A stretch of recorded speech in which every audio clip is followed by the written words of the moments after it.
In this tutorial, I'm going to talk you through how to do week 3 gold of the drawer alarm. Now, the week 3 gold, we are building our circuit. Okay, so we're going to sort of do a generic microcontroller circuit. Okay, so I've opened up Circuit Wizard. I'm going to go File New. You might be able to do this straight away if it comes up with that bit there. And I'm just going to click on where it says Circuit with Genie Flowchart and say OK. Now we're going to start with the actual Genie chip. So let's go to Integrated Circuits, click on that folder, and it's a microcontroller. And you'll see there's 1, 2, 3, 4, 5 different ones that you can do. We're just going to start with the Genio 8. Okay, obviously if you're going to do GCSE, we might get to use the 14, the 18, even the 20. Okay, so I'm going to plonk that right in the middle. Okay, next thing I need to do is think about power in and out of that. So I'm going to go to batteries, it should be right near the top for power supply. And I'm going to grab a battery there, and I'm going to double click on that, just change that to 9 volts. Okay, because that's just the batteries that we use, those little squarey ones. All right. Now, because this is going into a Genie chip, there's a couple of things we need to add in. Okay. Now, first of all, I can't just connect that straight into there, because if I put 9 volts into a Genie chip, it will go pop. Okay. The most it'll take is about 5.5 volts, something like that. So what can we do to change the 9 volts to 5 volts? Well, if we go into power supplies, right to the very bottom, you can see this thing called a voltage regulator. So I'm going to grab that and park that in there. Okay. Now this one's called a 7805. No prizes for guessing what the 5 volts is from the 5 there. Okay.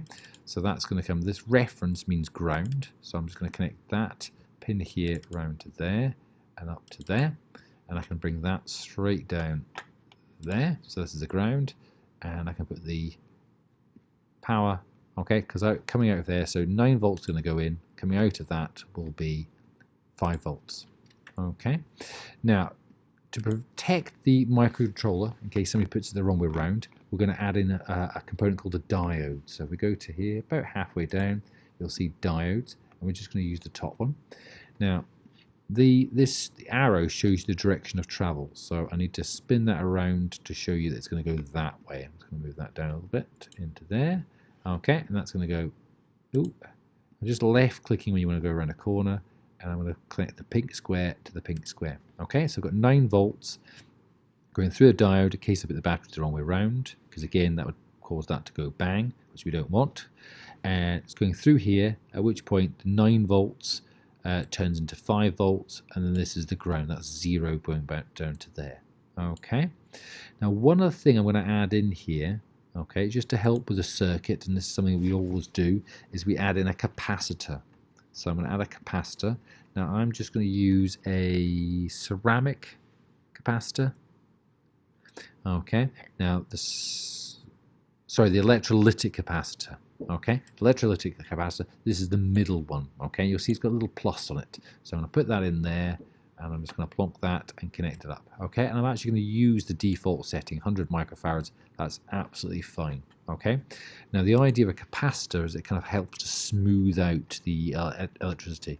Okay, so when it's coming out of here, you may be 5 volts, but it might go up a little bit and down a little bit. So it might be 5.01 and 4.9, and that just helps to smooth it out. So this is getting a really nice, smooth delivery of electricity. Okay, so that's my first bit all set up. Okay, so my Genie chip's happy now. I've got power in, and I've got ground coming out of the way. Now, next thing to do is think about how I'm going to use my inputs and how I'm going to use my outputs. Okay. Now, this circuit for our drawer alarm is going to have on it one button, okay, one push to make button, and it's going to have a LDR, a light sensor. Okay. So let's go and look at this one. Now, you'll note on there it says teeth in. Sorry, G1A. A is for analog. So that's where my LDR is going to go. Okay. So back to my gallery, scroll away down to where it says, what's it going to be under? Let's have a think about this. It's going to be under inputs. Okay, so I'm going to click on there, and then if I scroll down, there's lots of different sorts of inputs. You've got keypads and read switch and movements, all sorts of exciting things that if you do GCSE, you can have a go at doing. And here we go. This is the one we want, the LDR. So I'm going to connect that drag it across there. I'm just going to put that on that line and connect that across there. Now what we do need is we need a resistor in here, okay? Otherwise we're not going to get a very good spread of values. Now the idea of this, remember, is to give us values from 0 to 255, so 256 different values. That will give us the different light readings, okay? So let's go to resistors, and I'll put that in there, and I'm going to go with a 22k resistor, okay? And just connect that up and down, okay? And that's what we call a pull down resistor on there, okay? Which is just to give us a better spread of values, okay? I'm just going to move that across there a little bit. Let me. Oh, I've made a mess of this. Let's try that again. I'm just worried that I'm going to run out of space there, so I'm just moving this along here for my other one, and that's obviously going to go in there. Okay, so that's the G1A, my analog input. Okay, next thing I want is a switch. So go to switches, and this is going to be a momentary switch. It's just a push to make one, so I'm just going to go for that top one there. I'm going to spin that around at the top here. I've got the rotor button, so I'm just going to spin that around there. And I'm going to try, now where do I want this to go? Now, let's be careful here, because obviously if I put that in there, that's going to connect with that one. So I want to see if it'll let me go just a little bit further down and connect it in there. There we go.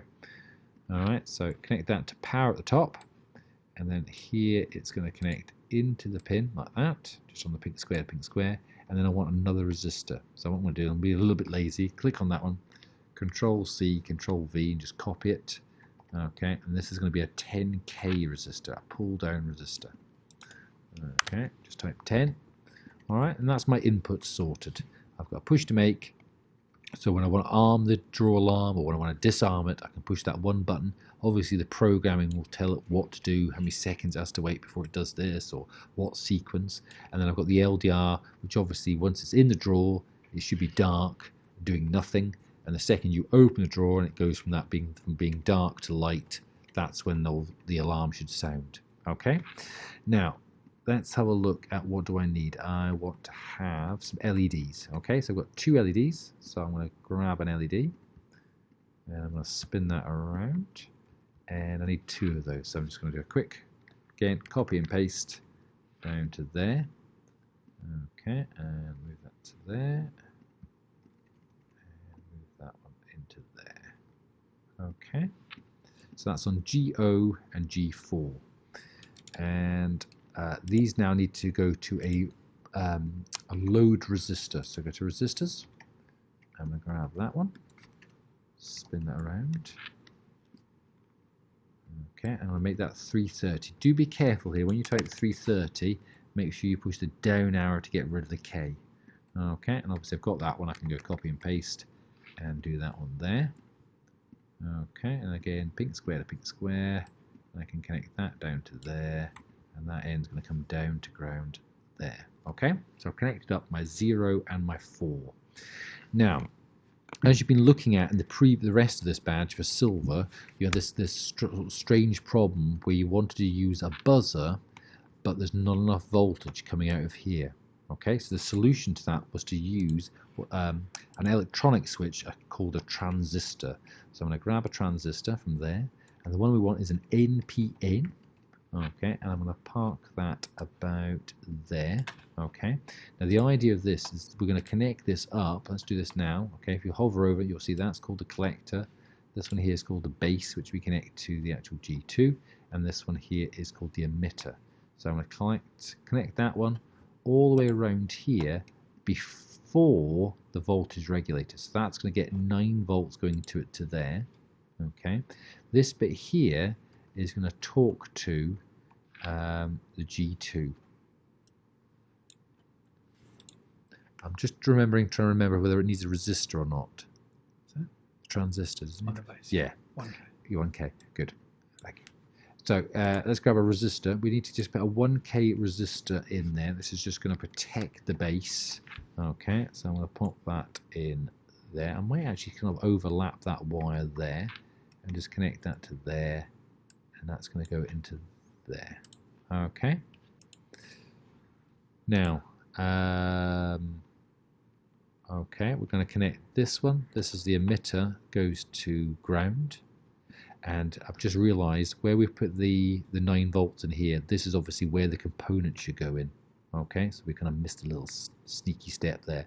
So let's go and grab that component, and then we'll figure out what to do. So down to audio, and we want to use a buzzer. So we're going to grab the buzzer and put that in. You can see there's a plus there and there's a minus. So what I'm going to do is I'm just going to delete that line, and then we can move that into place.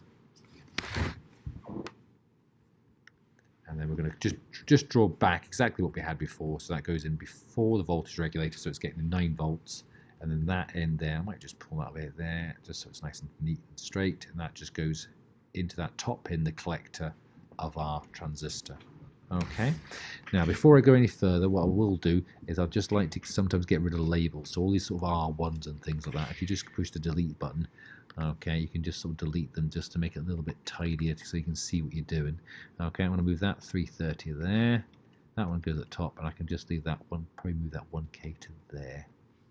All right, so that's the circuit that you'll need. Okay, now once you've built that, make sure you save it. Obviously, screenshot that. That's for the badge. You need this file though to be able to do the next step. Okay, so when you go on to the next week, so week 4, you're going to turn this into a PCB. So make sure you save that. Okay, and how you do that is with that file up, you're going to push that button up there, and you'll follow the instructions on week 4. But please make sure you save that file, call it week 3 drawer alarm, and have it ready. And screenshot it, screenshot the badge and save it. Okay, well done. That was quite tricky stuff, so good work.